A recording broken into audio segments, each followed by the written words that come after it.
Hi guys, and welcome to part 12 of the ultimate loadbox comparison. This is the last video of the series and today is the day to reveal if there is a clear winner or not.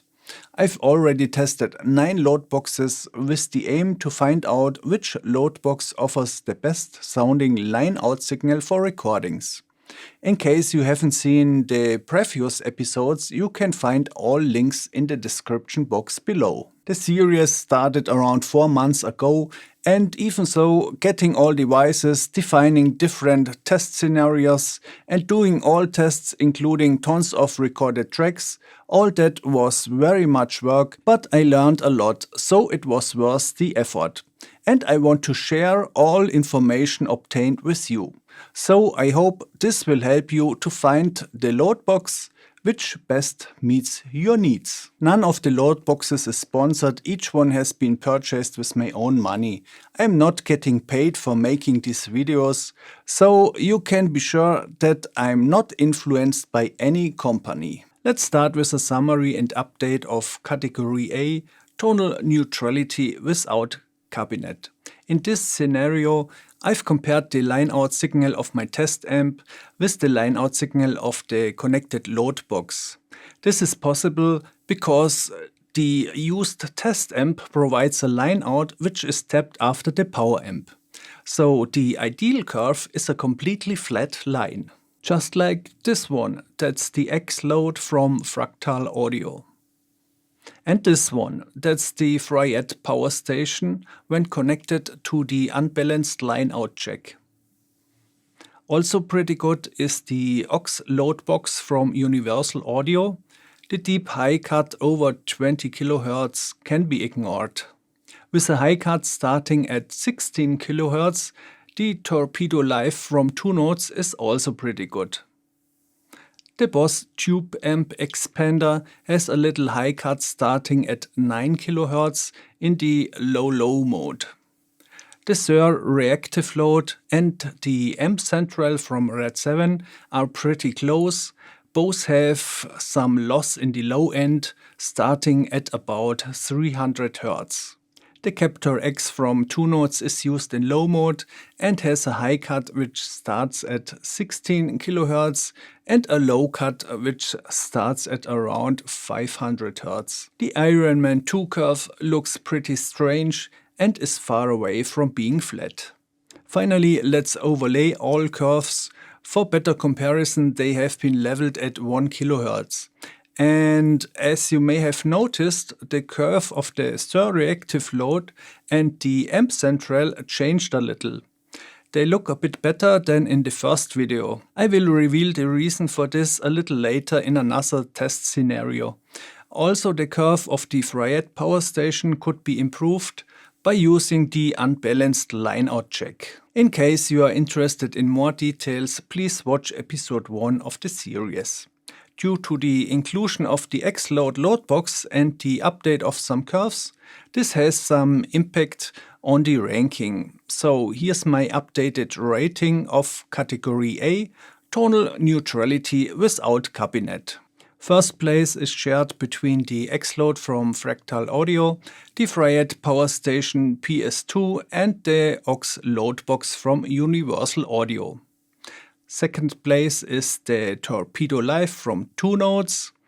Place 3 is shared between the BOSS TubeAmpExpander, the Suhr Reactive Load and the Amp Central from Red 7. Place 4 goes to the CaptorX from TwoNotes. The last place is the Ironman II from ToneKing. Let's continue with a summary and update of Category B, Tonal Neutrality with cabinet. For this scenario, I've recorded the line-out signal of my test amp with a speaker connected, but without any loadbox. Next, I put the loadbox in between the amp and the speaker and recorded the line-out signal of the loadbox to another track. By comparing these two tracks, the resulting curve should be again as flat as possible. In this test we will check how much a loadbox will influence the impedance curve of a real speaker.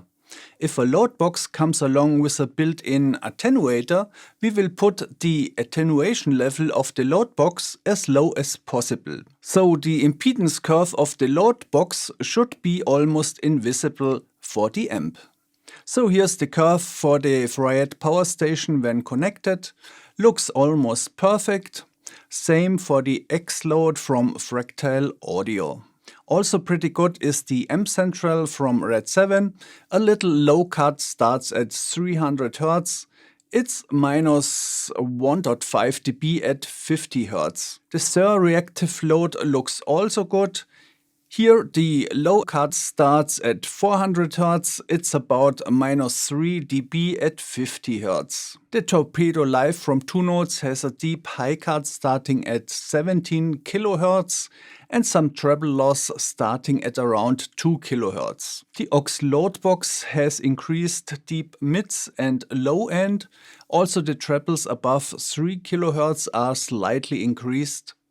The deep high cut over 20 kHz does not really matter and can be ignored. The CaptorX from TwoNotes is used in low mode and has a high cut which starts at 17 kHz and a big low cut starting at about 600 Hz. The Ironman II has a low cut starting at 60 Hz and a big deep high cut starting at about 1.5 kHz. The BOSS TubeAmpExpander does not support this test scenario, so I'm not able to provide any resulting curve.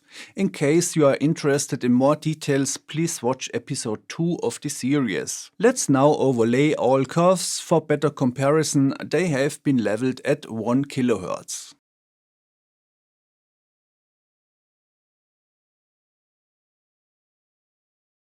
Due to the inclusion of the OX Loadbox and the update of some curves, this has some impact on the ranking. So here's my updated rating for category B, Tonal Neutrality with Cabinet. First place is shared between the OX Load from Fractal Audio and the Fryette Powerstation PS2 in bypass mode.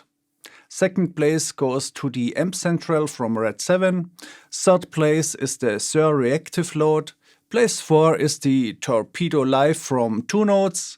Place 5 is shared between the OX box from Universal Audio and the CaptorX from TwoNotes. Place 6 is the Ironman II from ToneKing. The BOSS TubeAmpExpander cannot be rated because the test scenario is not supported at all. After doing all tests, I realized there's still one problem. The thing is, to cover all frequencies, we used a white noise signal to determine the overall response curve for each device. That's good so far. However, the downside is that white noise is more static than a real guitar signal. But what about the dynamics? As you may know, in reality the speaker cone is constantly moving and sends some inductive voltage back to the power amp. How much depends on how much the cone moves. That's an important aspect for dynamics, and for being completely correct, we would need a 3-dimensional response curve graph with a z-axis for the dynamics. Unfortunately, this is very complex and I don't have the equipment for creating such a diagram. So what can we do? Because I don't want to ignore dynamics at all, I've created a simple test scenario which is able to give us an idea how dynamic the load boxes work. For this I will compare the response curves on different amp volume levels. Means the differences of the frequency spectrum with a real guitar sound by using my EVH 5150 amp, because that thing can get really loud. But first of all, it's good to have a reference curve. For the first curve, let's do a test with a resistive load. This is important because by changing the amp volume, the tone changes too. And as we already know, our overall response curve represents the amp and the load box. So to find out how much the amp tone changes, I'm using a resistive load because it does not react to the output. It's a constant load without any impact to dynamics. Here you can see the delta curve. At higher volume there's a high cut and a low cut. From 40 Hz to 8 kHz it's almost flat and frequencies vary by about 1 dB. Please keep in mind that's the non-dynamic curve and we don't want to see this result for any of our load boxes. This curve mainly represents the differences of the amp sound on different volume levels. Next, I've reamped the guitar signal with different amp volumes for each reactive load box. I've used the volume levels 9 o'clock and 12 o'clock, so in real life the difference is at least twice as loud. Let's now take a look at the dynamics curve of the Suhr Reactive Load. And as you can see, the higher mids and treble will be reduced. Frequencies from 500 to 1 kHz are a little lifted and the deep mids and bass are lowered. However, in the range below 100 Hz we can notice kind of a low shelf. That's all fine, but how do we know how realistic this curve is? Well, for this I've mic'd my EVH cabinet with a SM57 at different volume levels, which leads to this curve. I've made multiple recordings with different mic positions and a second cabinet, and of course every change of my setup results in a change of the curve. But here's the point, the rough shape of the curve remains unchanged. And to keep things simple, I created an average dynamics curve as a second reference. So a load box with realistic dynamics should follow this curve more than the first curve, which was made with a resistive load. And by the way, for better comparison, all curves are leveled at 1 kHz and the scaling of the diagram axis has been changed so that the differences are easier to recognize. Now let's overlay the curve of the Suhr Reactive Load again. The shape does not look bad. We can find most differences below 300 Hz. Here the curve goes down and up just like the real cabinet, so the rough shape can be easily recognized. Next we have the OX Load from Fractal Audio. The shape of the curve is pretty similar to the mic'd cabinet, but below 100 Hz the curve comes up only a little. You can see a similar behavior here. The dynamics curve of the Fryette Powerstation is pretty close to the OX Load. Then we have the amp central from Red 7. From 100 to 700 Hz the curve does not come up as high as the load boxes from Fractal and Fryette. Frequencies below 100 Hz are in the same ballpark. Next we have the BOSS TubeAmpExpander. The curve looks good above 100 Hz. However, frequencies below 100 Hz are not covered very well. In a mix that's not a big issue because guitar frequencies below 100 Hz will be cut anyway. However, that's not the point here, cause what we want to find out is which load box works most accurate. Next we have the TwoNotes Torpedo Live. The deep mids at around 700 Hz are a bit low. Frequencies below 100 Hz are not covered very well. Then we have the OX box from Universal Audio. Frequencies below 300 Hz are not covered very well. The rest looks good. The next device is the TwoNotes CaptorX. Below 300 Hz the curve is very close to the resistive load curve. As already mentioned at the beginning, that's not what we want to see. Then we have the Ironman II from ToneKing. Frequencies above 1 kHz are okay, but for frequencies below that value the curve looks pretty different. It does not reach the peak and falls down way too early. Below 300 Hz the curve looks close to the resistive load curve, but that's not what we want to see. So here's my ranking for the dynamics. No load box has failed completely, all devices work relatively good and the ranking is close. With the racers in lead, the first place of the dynamics category goes to the Suhr Reactive Load. Second place is shared between the Fractal Audio OX Load, the Fryette Powerstation, the amp central from Red 7 and the BOSS TubeAmpExpander. All are a little different, but in the same ballpark. Third place goes to the Torpedo Live. Fourth place is the Universal Audio OX Box. Last place is the TwoNotes CaptorX and the ToneKing Ironman II. The CaptorX is too close to the resistive load and the Ironman is too far away from the real cabinet.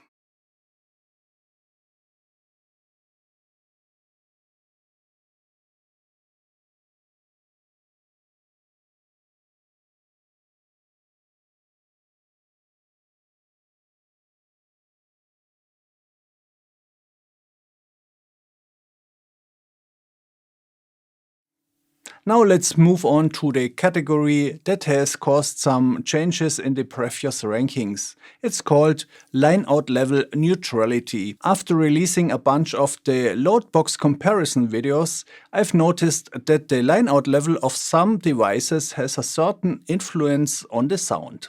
However, this shouldn't be the case. If there's no clipping, it should not matter whether the line out of the loadbox is fully cranked or not. For this test I recorded 2 tracks per loadbox, one at maximum line out level, of course without clipping the loadbox, and one at half the maximum volume. The differences in volume have been leveled out with the input gain on the audio interface. By comparing both tracks, the ideal curve should be a flat line. Just like these ones. That's the OX Loadbox from Universal Audio, the Torpedo Live from TwoNotes, and the CaptorX from TwoNotes, the TubeAmpExpander from BOSS, and the OX Load from Fractal Audio. On the Suhr Reactive Load we can see an increase of the low end. This could be caused by the fact that there's no separate input level control. Input and output level are controlled by the DI level knob. In my opinion, you will get the best sound results by turning the knob until the signal clips slightly, then turn the knob back at least a full step. On the amp central from Red 7 the problem is even bigger. Here we have a low cut starting at 700 Hz, then a little high cut starting at 6 kHz. Based on my measurements, I would recommend always leaving the line out level of the amp central fully cranked. As it turned out, all digital load boxes don't have any issue with line out level neutrality. It looks like this is one of the advantages that digital devices have over analog devices. The only analog device which passed this test without any issue is the OX Load from Fractal Audio. So here's my rating. First place is shared between the OX Load from Fractal Audio, the OX Loadbox from Universal Audio, the BOSS TubeAmpExpander, and the CaptorX and Torpedo Live from TwoNotes. Place 2 is the Suhr Reactive Load and place 3 is the Amp Central from Red 7. The Fryette Powerstation PS2 and ToneKing Ironman II cannot be rated because there's no control to adjust the line out level. However, keep in mind the successor of the Fryette Powerstation, the PS2A, has a line out level knob, but I don't have any clue how neutral it is. Let's continue with the category which mainly affects digital devices. It's of course latency. As we all know and as I have proven in the corresponding videos, analog devices have no latency, so it's no surprise that the first place is shared between the OX Load from Fractal Audio, the Fryette Powerstation PS2, the Suhr Reactive Load, the Amp Central from Red 7 and the Ironman II from ToneKing. Place 2 goes to the BOSS TubeAmpExpander with 0.8 milliseconds. Place 3 is the Torpedo Live from TwoNotes with 2.5 milliseconds. Place 4 is the OX Loadbox from Universal Audio with 3.2 milliseconds. Last place goes to the CaptorX from TwoNotes with 3.9 milliseconds. In the next category we will check the noise of the load boxes at the loudest setting with a pretty loud amp. In the previous videos I've used my smartphone to record the noise. However, for comparison, that's not the best choice, so I recorded all tracks again with the Suhr SM57, cause we want to be as accurate as possible. Please keep in mind to hear the differences better, I've increased the volume in the video for all devices. In real life, of course, the load boxes are much more quieter. So let's now find out which ones are most silent.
Okay, that's it. So here's my rating of category F, Loadbox noise. Place 1 is shared between the Ironman II from ToneKing and the OX Load from Fractal Audio. Place 2 goes to the OX Loadbox from Universal Audio. Place 3 is shared between the CaptorX and Torpedo Live from TwoNotes and the Amp Central from Red 7. Place 4 goes to the Suhr Reactive Load and the BOSS TubeAmpExpander, and place 5 is the Fryette Powerstation PS2. Let's move on to the last category, the loadbox sound. This category is a bit difficult because it depends on various factors like used IRs, used monitors, possibly your room you are watching this video, and of course your personal taste. Especially the personal taste is something what is pretty subjective. However, I try to do my best to find a proper ranking. I've used different monitors with room correction. I also used headphones and recorded all tracks again with optimized line out levels. Now let's play all clean mid-gain and high-gain sounds with volume normalized for better comparison. Please keep in mind, because of the YouTube compression, the differences can be more subtle than they are.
So here's my rating for category G, the clean sound.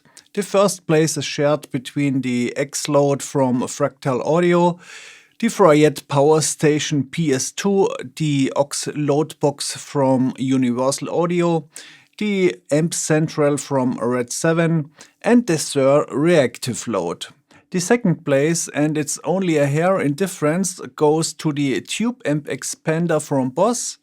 Place 3 goes to the CaptorX from TwoNotes and the Torpedo Live from TwoNotes. And place 4 is the Ironman II from ToneKing.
Okay, so here's my rating for category H, the mid-gain sound. Place 1 is shared between the OX Load from Fractal Audio, the Fryette Powerstation PS2, the Suhr Reactive Load and the TubeAmpExpander from BOSS. Place 2 goes to the OX Loadbox from Universal Audio and the Amp Central from Red 7. Place 3 is the CaptorX from TwoNotes. Place 4 is the Torpedo Live from TwoNotes. Place 5, well, there's only one load box left, but place 5 stays empty because compared to the other load boxes, the ToneKing sounds so different that it cannot directly follow in the next place. So that's why the ToneKing goes to place 6.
Here's my ranking for category I, the high gain sound. The first place is shared between the OX Load from Fractal Audio, the Suhr Reactive Load, the BOSS TubeAmpExpander, the Fryette Powerstation PS2, the Amp Central from Red 7 and the OX Loadbox from Universal Audio. They all sound pretty similar, and to be honest, I wouldn't have expected this. Place 2 goes to the Torpedo Live with a little less top end, and place 3 is the CaptorX. The reason for this is that some deep mids and low end is missing. Place 4 stays empty, same reason as it was for the mid-gain ranking. ToneKing sounds too different, so it goes to place 5. Sorry ToneKing, but it is what it is. Before moving on to the final rating, please like this video and subscribe to my channel. It helps others to find this video and helps me to keep this channel alive. Thanks a lot for this. For the overall ranking, I've created a points system. Let me shortly explain. If a device is on place 1 of a category, it gets 8 points. Place 2 gets 7 points, and so on. The last place gets 0 points. Next, we add up all the points of each category to find out which loadbox gets the most points. For this, I've made 2 tables. The first table is for sound only. Categories noise and latency do not matter, because for some of you guys, sound is most important. However, in the second table, all categories are included, which can of course change the ranking. I will display each table at the end of the rating. So here's the first overall ranking without taking noise and latency category into account.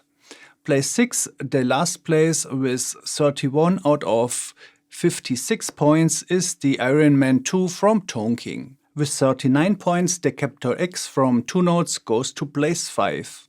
Place 4 is the Torpedo Live from TwoNotes with 44 points. Place 3 is shared between the OX Loadbox with 48 points and the BOSS TubeAmpExpander with 46 points. Place 2 is the Suhr Reactive Load with 51 and the Amp Central from Red 7 with 49 points. With 55 out of 56 points, the Fryette Powerstation PS2 and the OX Load from Fractal Audio shares first place. In case you don't agree with my rating for some reason, feel free to update the table and do your own ranking.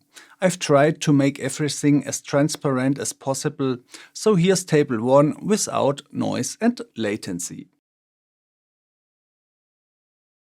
Next, let's take a look at the second tier list with all categories included and find out if this has an impact on the ranking.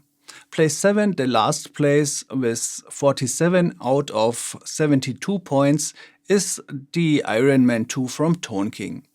With 49 points, the CaptorX from TwoNotes goes to place 6.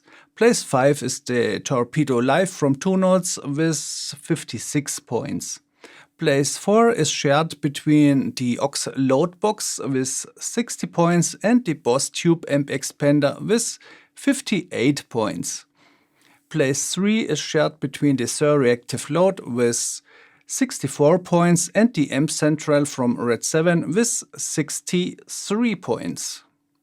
Second place is the Fryette Powerstation PS2 with 67 points, and the first place goes to the OX Load from Fractal Audio with 71 out of 72 points. And here is my ranking table number 2. But wait, don't buy straight without thinking ahead. All devices offer a different range of functions that may be important to you. For example, only the Fryette Powerstation and the Ironman II have the ability to change input and output impedance.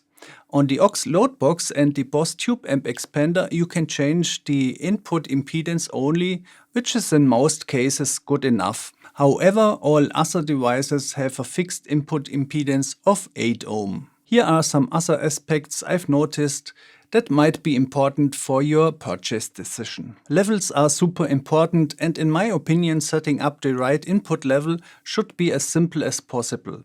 However, on some devices like the Amp Central from Red 7 and the Torpedo Live from TwoNotes, you have to separately set up the input level manually.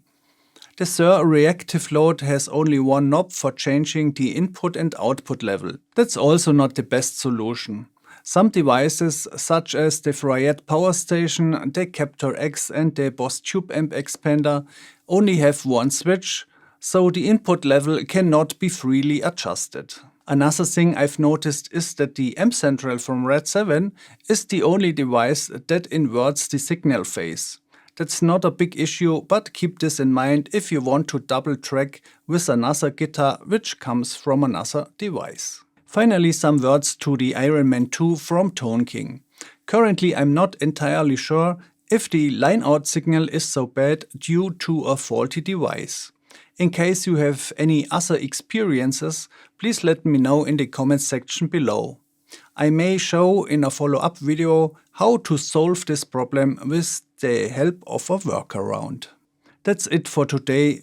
If you are still watching, congratulations and welcome to the ToneNotes Club.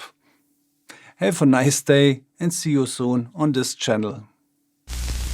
Needs meets your needs.